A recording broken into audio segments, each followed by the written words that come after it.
My role at the moment is purely dealing with coronavirus patients.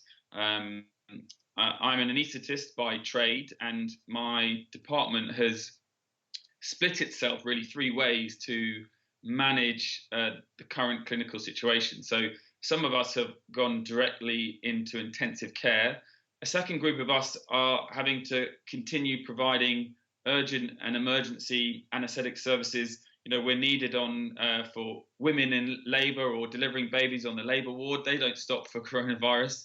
And then a third group, which I belong to, we're involved in an emergency response group for putting severely sick coronavirus patients onto ventilators. We need to place a tube into the trachea or the windpipe that can allow that ventilator to be attached to it.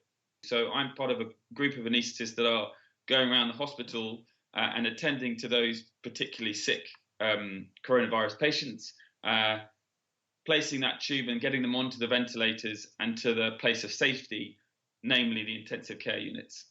To some extent, this is what we do every day. Every day we deal with very sick patients. We treat them and we hope that those treatments will make them better. I think that the sadness, yes, does obviously creep in. Lots of people are getting very sick and lots of people are dying. And we're seeing that every day. Probably the hardest bit, I think, is because of the huge efforts to minimize transmission. Obviously, loved ones, family members can't visit these patients.